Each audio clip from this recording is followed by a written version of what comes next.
Hello, fellow panel chewers. Welcome back to the Pick of the Week podcast. It's the weekly podcast where Jarrod and I come and talk about the books we've read this week. We end our picks with our favorite book, which is the Pick of the Week. And after that, we get into the group read we're having, which is currently the Grant Morrison run on Daredevil. Today, we'll be discussing issues 183, 184, which, if you're reading along with us, is the end of Volume 2. So we will read through the end of Volume 3, another 10 issues or so, and then we'll be reading the Grant Morrison run of Batman. And the reason we picked that is because it is free to read on Libby and Hoopla. Anybody can read along with us if they would like to. It is no cost to you. So we hope you decide to join us. And the Daredevil run is also available on Libby and Hoopla. So come by and read along with us. We'll do 2 issues per week. And, yeah, it's been a good time. So, Jarrod, with all that said, Jarrod, how you doing? I'm doing all right. And yeah, it has been a good time reading Miller's run here. It's interesting. It's very interesting how you're looking at the beginning of a superstar in the making, And, yeah. So it's pretty cool. And yeah, I like the new music. Switching it up a bit there, Steve. Yeah, I hit the wrong button, but I'll pretend that I didn't. But so yeah, the first episode of 2026. I'm glad it's a 6 now, not a 5, because I suck at writing 5s, so 6 is much easier. Yeah, all my 5s look like 3s, but mine look like 8s. I don't know why. yeah, they all bunch together. But we like to start the show off with some kind of topic. So I forgot to mention this to you before we started recording, so I'll put you on the spot, which is, with the new year, is there anything this year that you would like to read or reread as far as comic books go? As far as comics go, wow. Well, I reread Watchmen last year, so it's going to be tough to top a reread as far as that goes. Yeah. Well, I'm kind of already in a reread with the whole reissuing of Savage Sword Reforged from Titan Comics. That's true, yeah. But those are in a rereading in a new light with the color and stuff. So, yeah, rereading comics. I'm not sure. That'd be something I have to. Or just anything you'd like to read this year that you haven't read before? Oh, you know what I want to reread is Lone Wolf and Cub. I want to reread those. Yeah, it's been quite a long time, and I think those would be a really cool reread, especially with somebody who hasn't read them yet. It'd be really cool. Yeah, sounds like fun. Yeah. I think what's been on my list for a while is Invincible. I'd like to reread Invincible before watching the series. I've been putting off the series because I want to reread the comics, and then I just haven't gotten to it yet. So, but Lone Wolf and Cub sound good too. I've been wanting to read that for a while, and I always see it at the bookstore, and I always pick it up and look at it and never buy it. So maybe we can plan that out. Yeah. I never read the comics for Invincible. Mm-hmm. I did watch the Amazon show. Mm-hmm. That's pretty good.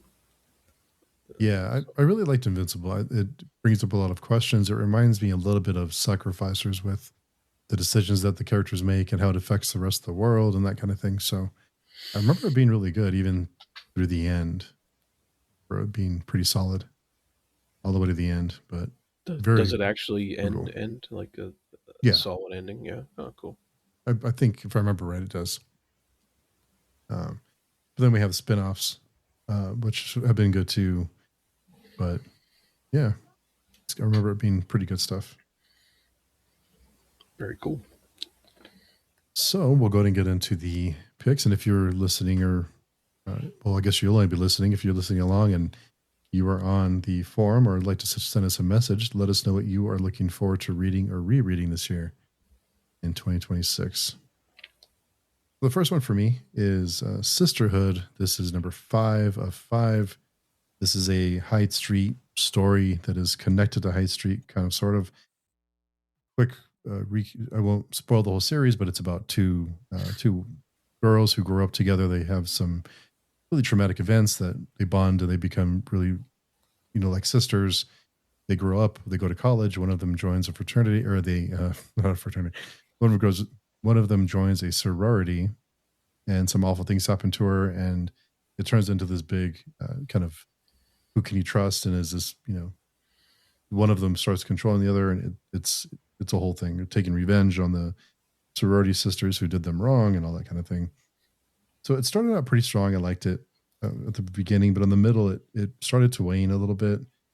I stuck with it because it's Hyde Street. This one, it felt very by the numbers and pretty much what you'd expect. There is a twist at the end that I probably should have felt coming, and you also probably shouldn't expect a happy ending. But I kind of dug the twist, even though that's the last 2 pages or so. But the rest of the middle of the story kind of got a little monotonous. But overall, it was okay. I enjoyed it for the most part, and hopefully, we get more Hyde Street spinoffs. Cool. Very cool. My first one of the week here is Powers 25, number 4. This is continuing the Bendis, Brian Michael Bendis's and Michael Avon Oeming's independent comic, and this is kind of like a police procedural, except involving people with superpowers. And this is the Powers division of the police department, and I'm really enjoying this story that these guys are telling here. It's intriguing. It's if you like the police procedural type fiction, crime fiction, that kind of thing, it fits right along perfectly with that genre. And the intrusion of superheroes with powers isn't is like it's kind of like it's almost a side joke that all of a sudden somebody with powers will be in the police station, and their powers be accidentally going off in the background, and everybody, like the two detectives, they just kind of shrug and go, oh, another one, as they walk by, and it's kind of amusing. And they're so like attuned to used to living in this kind of a world. That's the world they live in. And it's kind of funny how they just take it for granted that that's just the world they live in, and they deal with it. So and the story itself is an intriguing mystery of a who done it. And the two main characters in there right now, the two detectives, are getting involved with a corporation and trying to investigate them and all the red tape they have to go through in order to do that, because of how protective corporations can be of their property and stuff like that. So it's very interesting, and I'm enjoying it a lot, and I'm glad to see it's going. There's no indication that the story is going to end anytime soon. So it's pretty good, pretty involved story, and I recommend this one. It's pretty decent. Yeah, I haven't read too much Bendis. He's always been one of those writers that just have never, just by chance, haven't gotten into too much. But this one sounds interesting. Yeah. Well, the next one for me is Skin Police 2, number 4. Now, this is the end of part 2, but it looks like the series will continue in part 3. Although I'm not sure it should. I'm just not a fan of the direction they're going.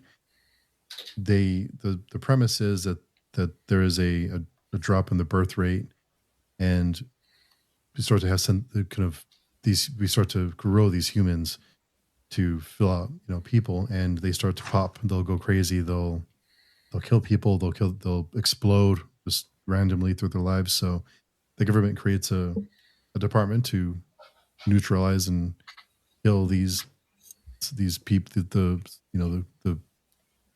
the people that were manufactured or were grown. So I really like the setup. I just think the the main character became kind of like an 80s action hero archetype.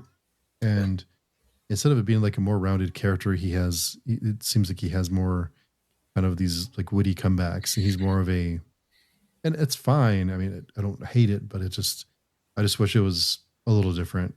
It would have been a little bit more intriguing and interesting for me if it was a little different. But if they do a part 3, I'll check it out. But I don't know. I like the art, the Daniel Getty's art, but yeah, I'm not too excited for part 3, but I'll probably read it, so I'll give it a try, but not enthusiastically. Oh boy. I'm hoping it'll turn around. I'm hoping, but I don't know. Hope springs eternal. It is. And speaking of hope, we have Absolute Superman, number 14. What a segue. You like that? Yeah. For my next issue, and once again by Jason Aaron, and some pretty great artwork by the team in here, and Sandoval and Areola. And this is out of the complete run of Absolute Superman. This is actually my least favorite of all the issues that have come out so far. Not that it was bad. It was it was good for what it was. It was what you kind of would expect for the ending of a Superman comic, and that wouldn't be disappointing in and of itself, other than the fact that the whole run so far has been so different from the typical Superman comics, and this one was just a big battle between him and the big bad guy.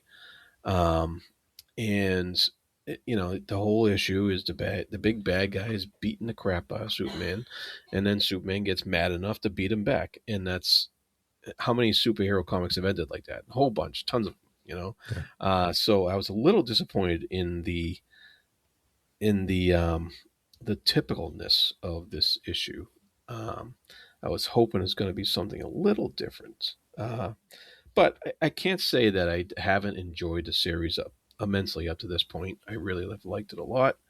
There was some really unique and neat things along the way, and it's not like the ending didn't make sense. It did make sense with the story and how it came about and how it ended.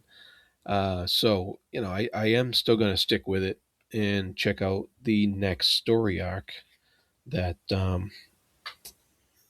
Aaron comes up with, and I'm hoping the same creative team stays on, because I'm hoping that Sandoval stays on as the artist, because he's really something else. He's a good artist.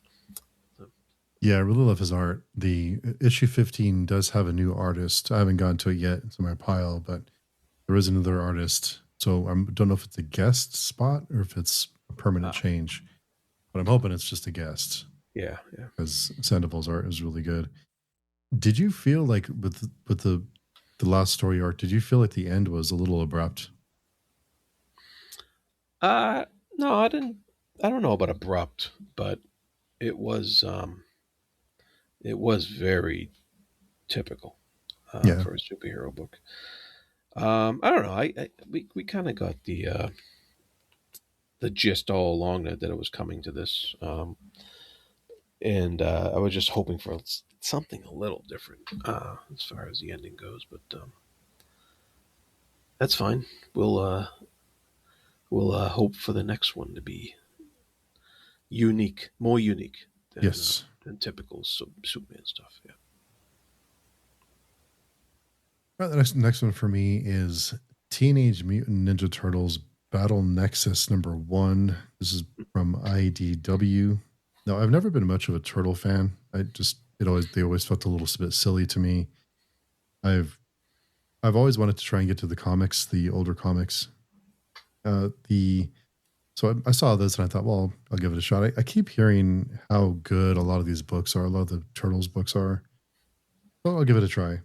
In this book, the Turtles find themselves in an intergalactic fighting tournament. And at first, I'll admit, the first 10 pages or so, I thought, what did I buy this? Like, what was I thinking? But the further I got into it, I started to kind of understand what they were doing, and I had some fun. I even chuckled a few times. It's goofy fun with it's just silly. It's just being silly, and just the humor started to kind of grow on me, and it was fine. By the end of it, I thought, like, okay, well, it's not the most memorable book of all time, but I had some fun reading it. So I'll probably pick up number 2. Okay. Nice. Wow. Let's see what we got here. Next up, I have Detective Comics number 1104. And this is the continuation of the storyline where The Courage That Kills by Tom Taylor and Mikel Janin. And this is this felt like the continuation of a storyline that was ongoing. I mean, and it's pretty cool. It's not a bad storyline. There was definitely the introduction of the whole slew of the Bat family in this one, and you can take it or leave it there as far as whether that's something good that you enjoy or not. Batman relies on a lot of help in this story, but it's not the guest star type help to help try to sell the book. These were people already quite involved with Batman anyway. So it's not surprising. It actually makes sense that he would reach out and utilize all these different heroes, the Robins and the Nightwings and the Batgirls and all that stuff. All the capes. Yeah, more capes. So this is, I mean, it's still a pretty cool story, still a pretty good issue. It still keeps you wondering how Batman's going to get out of this situation he's in, because that's the main key that's keeping the story interesting, and in that he has this this infection thing or whatever it is that's reaching a critical point, and there's no answer yet as to how. And that's the mystery. How is he going to get out of it? So hopefully, I don't know if it's going to end next issue, the storyline, or the issue after, or what have you. But I'm in it for the end. I want to find out. I want to know, and I think that's all you can really ask for my superhero comics nowadays.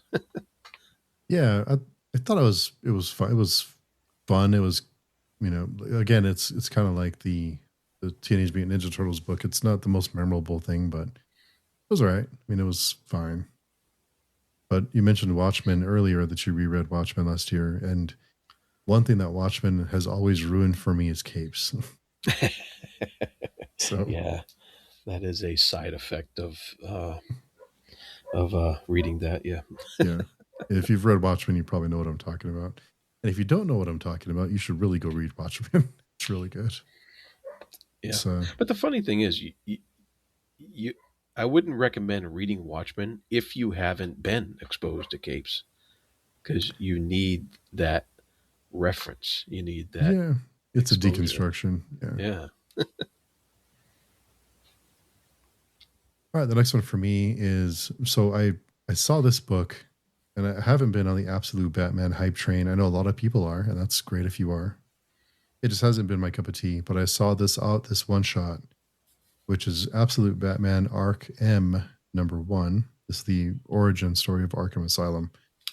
And this was dark.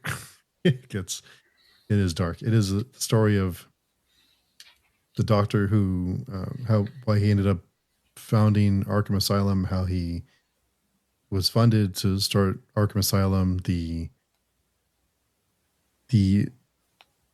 how can I say this without spoiling it? The reasons he's trying to sell it, because in the book he's trying to sell Arkham Asylum, so he explains to the potential buyer how he got to this point, like, why he started it, the events leading up to him wanting to sell it and kind of give up on it. And this book was dark. I was surprised that a DC book got this dark, and it was pretty shocking. And there's a few references to some villains in this book, and I'm a little bit curious how they fit into the absolute universe. But overall, I thought it was pretty good. It's not for the faint of heart, but I thought it was okay. I thought it was all right. So I was pleasantly surprised. Glad I picked it up. And the last one for me before we get into the picks is Spawn: The Dark Ages #2. So the art by Liam McCormack Sharp is worth the cover price by itself. I'll just say that right off the bat. The only reason I picked this book up is because of Liam McCormack Sharp's art. He is something else. It is beautiful artwork. And I thought the story was okay. It doesn't follow the usual Spawn format. There's a usual formula that Spawn books take. I feel like they all have the same kind of setup. This one doesn't have the same setup, which is good. And the dialogue, I mentioned after the first issue, the dialogue has this archaic tone to it. It has this antiquated language they use, and it puts you in that kind of ancient fantasy mindset. And I'm not the biggest fan of it, but I could appreciate the fact that they chose to go that way and they're sticking to it and they're committed to the bit. So that's cool. Not sure it's necessary, but it does give you the kind of setting and the tone of the book. So I think it was a good choice. I'm enjoying it for what it is. I think the story is pretty good. It's not the most interesting story ever, but I'm intrigued to what's going to happen next. And I can say, I know that's not saying a whole lot, but I can say I'm enjoying this book as much as I've enjoyed Spawn since the early 90s or mid 90s, whenever it started. So that was like 12. So grain of salt with that. It was the coolest thing because it was a lot different. And I loved Todd McFarlane's art. And, I go back now and read it and it's like, oh, this is okay. But at the time it was the shit. So, what are you going to do? Your language is offensive. So anyway, yeah, I'm enjoying it. Yeah, watch your mouth there, youngster. Yeah, I know. Right. Think of the children. Think of the children. So with all that said, it is time for the picks of the week. The moment you've all been waiting for. Nice. Yes, my pick this week is American Caper #2 from Dark Horse Comics, and this cover is pretty wild on this issue. I don't know if you remember it, but yeah, it has all these different, I guess, vices you would call them. There's a needle. There's a woman with a gun. There's a donut. There's a balls. There's a bloody shovel. It's got everything on the cover there, and if you don't, it's all in red and blue, red, white, and blue, and I think it's kind of easy to overlook it and just bypass it without taking the time to really look at it and say, "Wow, there's something really wrong going on in this comic." And then you read the comic, and yeah, there's a lot really wrong with this portrayal of America here. Yeah, there's quite a bit wrong. Yeah. So it's this is definitely a book not to be taken too seriously. But if you sit back and relax and just roll with it and have fun, you can have fun with this, reading this book. You got David Lapham on the artwork, so that's always a plus. It's he's just great, and but you're following the story of this guy who is just getting in deeper and deeper with all these vices, and then you're also following the story of this other guy who's a lawyer for this rich corporate baron, out west, and the guy who is who's in deep doing bad things because he has to, you can kind of feel for at some points, but I don't know, not really. He does. It's not like he stops. He Yeah. keeps doing it, and then the other guy, the lawyer, he doesn't really want to be where he is, but he doesn't have much of a choice. That the pastiche of this corporate baron guy who just you wonder like how, he's played as one of these eccentric millionaires who he thinks nothing can touch him, and he has all these extremely eccentric, weird vices, uh, Yeah. and I can see that. it's just over the top and crazy. Um, and so you wonder where this story's gonna go and how crazy it can get. But but it is fun. It's fun. It's fun ride. It's fun to read. They even have like advertisements in here that are fake advertisements for a casino resort and stuff like Oh that. yeah, yeah. And it's just like if like there's a lot of text in those advertisements, and you read them, and it's so ridiculous, and it's and it just adds to the entertainment value of the whole story that you're reading these fake advertisements that are made, they're designed to look kind of real, and Hmm. as ads in the book. There's no actual ads in the book. It's just those fake ones, and it's kind of funny, and it's I mean, this is David Lapham's level of craziness. Even though there's other people writing the book, they definitely chose the right artist, and I'm sure he's contributing in his own way. But crazy stuff. It's funny.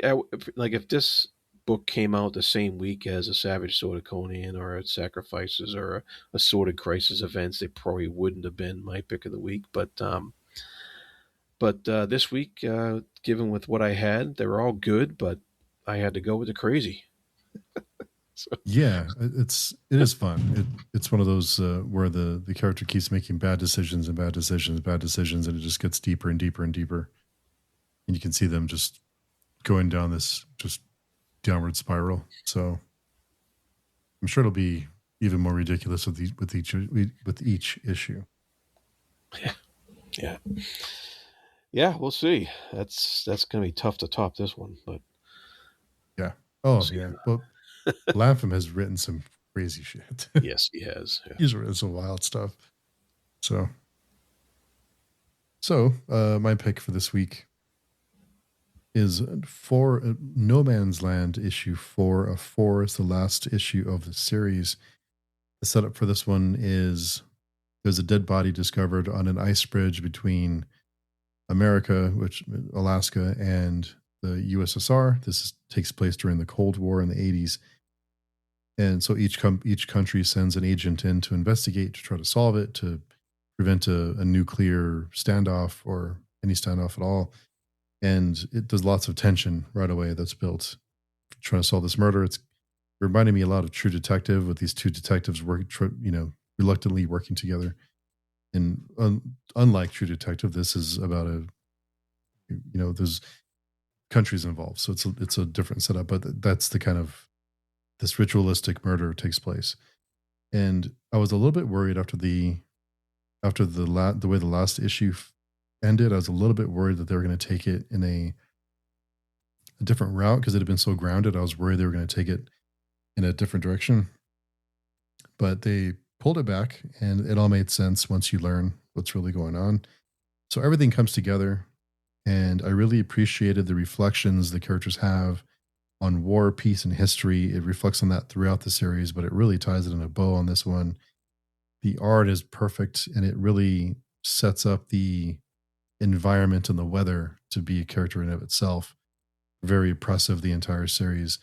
I really like this one. I thought it was a great wrap up to the series. Probably really one of the endings that I remember being pretty damn good. It's hard to finish a story, but I feel like they pulled it off with this one. And yeah, if that sounds at all interesting to you, I think you'd probably enjoy No Man's Land. It's uh, again not a happy feel good kind of book, but a really good story. And I really like like I said, history that it explores and the different the different stages of time and war that is humans and their propensity for violence and all that kind of thing. So all of it all came together, and yeah, very good job.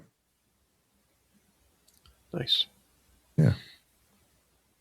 So with all that said, we'll get into our group read, which is the Grant Morrison run on Daredevil. As I mentioned, we'll be reading Frank the Miller.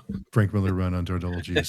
Frank Miller run on Daredevil. We will be reading the Grant Morrison run on Batman. Jesus, and we'll be announcing that soon. We have another volume in Daredevil to go, so once we get closer, we'll start announcing that and kind of where you can find it. It's available on Libby and Hoopla, which is free to read. All you need is a library card. I'm broke as shit. And this week we will be discussing 183 and 184. Yeah. So this finishes off the Volume 2 collection, the Marvel collection of if you're reading it that way. And yeah, I gotta say these two issues didn't hit me as well as the last two that we read. I had noticed that number 183, Roger McKenzie came back as a writer for an issue. So Miller actually didn't write this one; he still did the artwork. And I don't know, they brought in like the whole angel dusts drug thing. Yeah. And it kind of felt a little bit like a public service announcement from Marvel Comics. Don't do drugs, kids. It did. It really, I think at the time, the war on drugs was really ramping up during this time, and the drug epidemic. So it did feel very after school special. Yeah, it did. And I don't know if that's just, I don't know if Mackenzie had to come back and do this was it in response to how artistic and different Miller's stuff got, or was this something that they had on the back burner in order to do like to catch up, or something like that. It just had that feel that was just something that was just like, okay, what's it felt like a step back from all the progress that Miller made on the series to make it great. And they had Daredevil's telling, I think, a kid or something like that, I forget who it was, you can't take the law into your own hands. And I was like, you hypocrite. That's what he does every night. Yeah. I know. And then he gets beat up by some regular Joes after just fighting a whole bunch of ninjas and stuff, and fighting all these ninjas off, and all of a sudden these regular Joes beat him up, and he's like groggy and stuff, and I'm just like, wow, I just didn't buy it. I didn't buy it at all. And then the Punisher, he's like, hey, pleased to meet you. I'm just like, yeah, that's not the Punisher. What I thought with the Punisher was, he does, once he starts going after the criminals, he does talk about, I think it's in 183 about people wanting them to suffer like he suffered, and it felt like it dove into that a little bit, like he's this unhinged character. I think that's changed over the years, and a lot of the different ways that he's presented is a little different than that. But I prefer the unhinged Punisher. But the it felt like a detour. It felt like it felt like a little, I don't know, it felt a little off. Like it had the momentum it had, felt like we were kind of, it lost some momentum with this issue. Yeah. Yeah. And then and then he proposes to Heather at the end of it, Hmm. which felt a little out of left field. Yeah. Um, I so mean, I he don't just buried know. Electra like, a week ago or whatever. Yeah, right, exactly. Yeah, so I don't know what they were thinking doing this issue in the middle of all this, but I do love the cover for 184. Classic. That was a classic cover. Yeah, that was really cool. Um, and I did love like because Miller came back on as writer for 184, and it seemed like he was able to do something with the artwork again and make it better somehow. Um, I love the whole split screen call he had. Yeah. That was really cool. Well The done. telephone in the middle of the, Yeah, yeah, yeah. it's cable. Very nice. Yep. Very nice. And he had more Punisher stuff in this issue. It made a little more sense um, from the Punisher we know, and I found it kind of a little silly that he was kind of outdone by a pacemaker Yeah. in this issue. I was like, really? But I don't know. 80s stuff, I guess. Yeah. It felt a little out of place. These two issues I guess they weren't my favorite. Yeah. I mean, especially coming off that. We just came off a high with that Electra storyline. And um, I don't know. It's like they're trying to recover from that and then find their footing again. Uh, I hopefully it wonder, does. I kind of wonder if at the time they felt that it was a little bit too heavy and they felt like they had to change it up a little bit. Maybe they just don't want to be too much. Because 182 was pretty full of grief. It was pretty Yeah. heavy. Yeah. Double sized issue. Yeah. Yeah. Dark, full of grief. Yeah, you may be right. You may be right that would explain it. You wonder, like, how were the sales back then? Were people catching on to this new feel in the Daredevil Mhm. comic that Miller was introducing? Did was there was there a backlash to it? I don't know. I have no idea. Yeah. It did cross my mind about whether they felt like they had to pull it back a little bit. They really went for it in 182, and then they felt like, okay, well, let's get back to you know superhero nonsense in 183, 184. Yeah, Um, yeah. Well, um, the next volume I know. I don't know if it. I think there's a little bit of out of chronology for the next volume. oh, okay. Um, so I wonder if how that'll work with Miller's run, but we'll see. Hmm. We'll see. Okay. Yeah. So if you're reading along with us, we will be reading through volume 3. So after volume 3, we'll switch over to Grant Morrison's Batman. I believe it's the 650 something issue of Batman. I guess it will post more information on the forum if you're there, and of course, announce it here on the podcast so you can follow along when we get closer. We have another month and some change with Daredevil, so there's no Yeah. rush. But we invite you to join us. It's on again. They are available for free to read on Libby and Hoopla, and there's lots of free shit on Libby and Hoopla. Your language is offensive. I'm gonna wear that button out. So that is episode 118 in the books. Nice. So pretty good stuff. That'll be it. That'll wrap us up for this week. But in the meantime, Jarrod, where can people find you?